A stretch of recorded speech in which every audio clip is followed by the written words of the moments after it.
चला तर पहिल्यांदा कणी खिडकी उघड्या. रात्रीपासून कणी थोडासा पाऊस आहे, त्यामुळे हवेत कणी असं गारवा आहे. त्यामुळे असं ढगाळ वातावरण आहे रात्रीपासून, म्हणजे सकाळपासून. तर आज नाश्ता काय बनवणार आहे की नाही ते तुम्हाला दाखवते. इथं मी रात्री कणी उडदाची डाळ भिजत घातली. ती उडदाची डाळ थोडीशी मेथीची डाळ आहे. हे रात्री साध्या पाण्यानं कणी 1-2 वेळा धुवून घेतलं, त्यानंतर पाणी घालून ठेवलं होतं. आता हे कणी मिक्सरला बारीक वाटण करून घेऊया. ही डाळ वाटतानाच तरी थोडंसं मीठ घालायचं यामध्ये आणि अगदी बारीक असं वाटून घ्यायचं. लाईट गेली, डाळ मिक्सरला वाटायला गेली आणि लाईट गेली. तेव्हा आता लाईट कधी येईल की नाही तेव्हा आपला नाश्ता.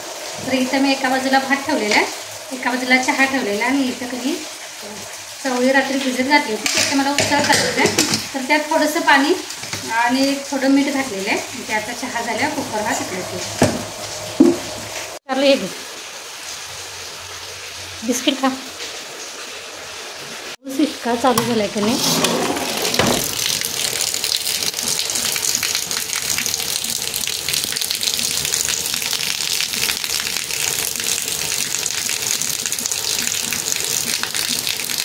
आमच्याकडे दूध संघाचा दूर बघायला. लाईट काय अजून आलेली नाही, त्यामुळे तुम्ही उडदा जेवढं करणार होते नाश्त्याला त्याचा कॅन्सल करते. संध्याकाळी 5 वाजता करायचं. तर आपण चवळीची उकडत घातलेली उसळ करायला त्यासाठी कांदा, टोमॅटो, कोथिंबीर चिरून घेते, ती फोडणीला टाकते आणि मग आपला नाश्ता उपीट करते रव्याचा. म्हणजे काय म्हणतात आमच्याकडे उपीटच म्हणतात, तुमच्याकडे उपमा पण म्हणतात, पण आमच्याकडे उपीट म्हणतात. कोल्हापूर भागात नाही उपीट म्हणतात. मला या उसळीसाठी पण थोडंसं कधी कांदा टोमॅटो भाजून मिक्सरला पेस्ट करायची होती, पण आता लाईट नसल्यामुळे फक्त चिरूनच घालून थोडंसं शेंगदाण्याचा कूट घालीन आणि उसळ घालून. लाईट सारखी ये जा करायला काहीतरी झालं असेल तर. चवळी आपली की नाही शिजल्या टाकते.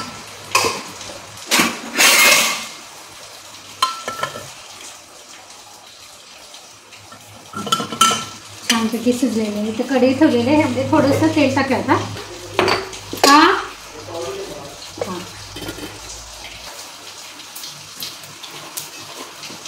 तर इथं उसळीसाठी की नाही तेल गरम झाल्यावर मोहरी आणि जिरा टाकायचं. त्यानंतर हे कांदा टोमॅटो टाकणार आहे मी. ते चांगलं तडतडलं की नाही मग कांदा टोमॅटो टाकायचं.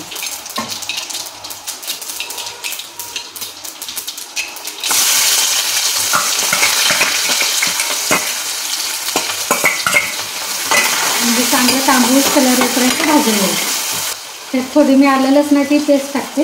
ही मी घरातच केलेली आलं लसणाची पेस्ट अशी फ्रीजमध्ये बनवून ठेवली की नाही, ती कधी आपल्याला ज्यावेळी गरज असेल त्यावेळी आपण पटकन वापरू शकतो. मसाले काढून घेऊ. मसाले काय मी जास्त घालणार नाही आहे, पण आमच्या कोल्हापूरच्या लाल तिखट असते की नाही चटणी, त्यामध्ये सगळे खडे मसाले परत आलं लसूण सगळंच असते.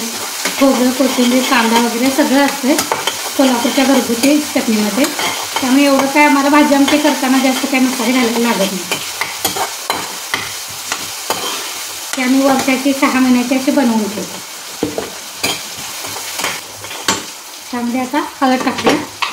त्यानंतर ते आमचं कोल्हापूरचं घरगुती तिखट. आमच्याकडे थोडीशी कधी झणझणीतच भाजी आमची असते, त्यामुळे तिखट तुमच्या आवडीनुसार कमी जास्त केलं तरी चालेल.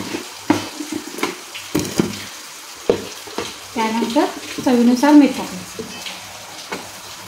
मीठ मी कुकरला लावताना अगोदर पण टाकलेलं आहे, त्या अंदाजानुसार आता टाकायचं. सगळं ठेवूया घेतल्या तिथं. घेईल तसं पसारा साहित्य ठेवलं की नाही जास्त पसारा पण होत नाही.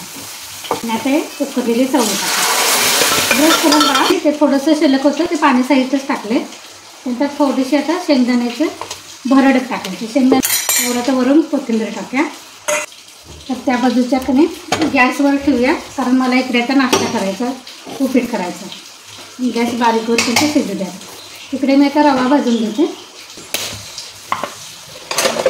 लाईट नसल्यामुळे असं काळं थोडंसं दिसतं. तर मी तर मापानं 1 वाटी रवा भाजायला घेते. आणि थोडंसं मूग डाळ.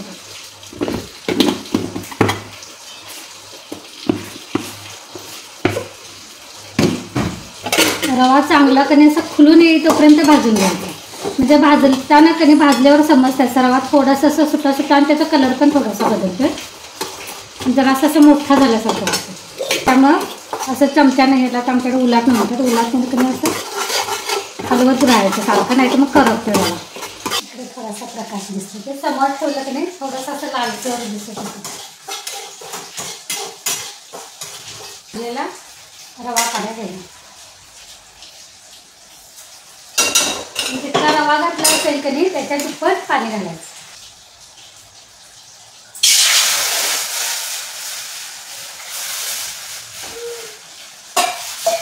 पाणी गरम होईल तोपर्यंत मी कणी इथे कांदा, टोमॅटो आणि हिरवी मिरची चिरून घेते.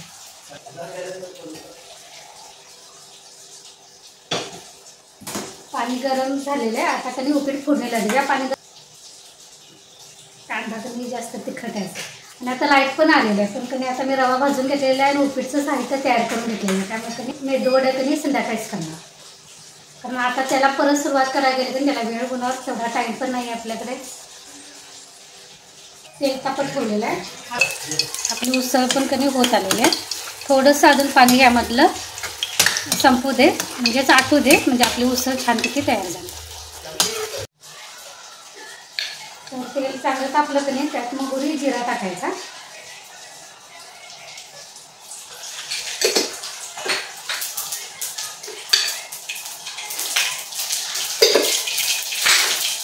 त्यामध्ये हिरवी मिरची टाकायची. हिरवी मिरची कधी तेलामध्ये चांगली भाजून द्यायची, म्हणजे त्या उपीटमध्ये त्या पदार्थामध्ये मिरचीचा थोडासा असं तिखटपणा चांगला उतरतो. मिरची भाजल्यावर यामध्ये कांदा, टोमॅटो टाकायचा.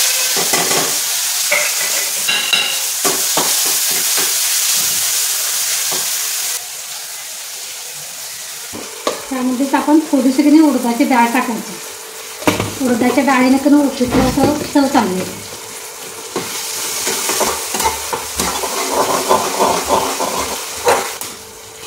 कांदा, टोमॅटो चांगला भाजला की नाही त्यामध्ये गरम केलेलं पाणी घालायचं. त्यानंतर त्यात चवीनुसार कधी मीठ टाकायचं. उकळी आली की पाणी टाकून बघायचं. मीठ जर कमी असेल तरी टाकलं तरी चालतं, जर तुम्हाला अंदाज येत नसेल तर. त्याला चांगली उकळी येऊ द्यायची. तर पाण्याला उकळी आलेली आहे आणि परत लाईट गेली तरी बरं ते वडे करायला घेतले नाही. नाहीतर मग वड्याचं डाळ बारीक व्हायची आणि मग चटणीला खोबरं बारीक व्हायचं नाही, असं झालं असतं. उकळल्यानंतर कणी रवा थोडासा घालायचा. एका हातानं रवा घालायचा आणि एका हातानं कणी चमचा घेऊन असं एकसारखं ढवळायचं, म्हणजे काठी होत नाही.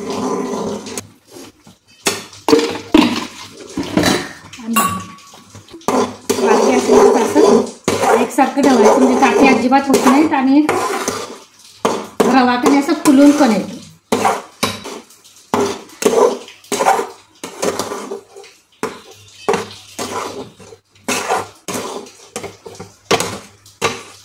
डाळकणी मी असा रवा झाकून ठेवते, म्हणजे चांगला असा फुलून येतो.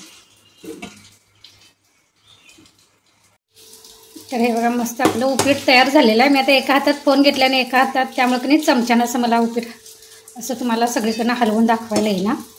हे बघा छानपैकी उपीट तयार झालेलं आहे. लाईट आल्या तोपर्यंत त्यांनी गहू घालून घेतले गिरणीला. तर नाश्त्याची, चहाची वगैरे भांडी सगळ्याची अगोदर काढून घेते, नंतर चपाती करायला.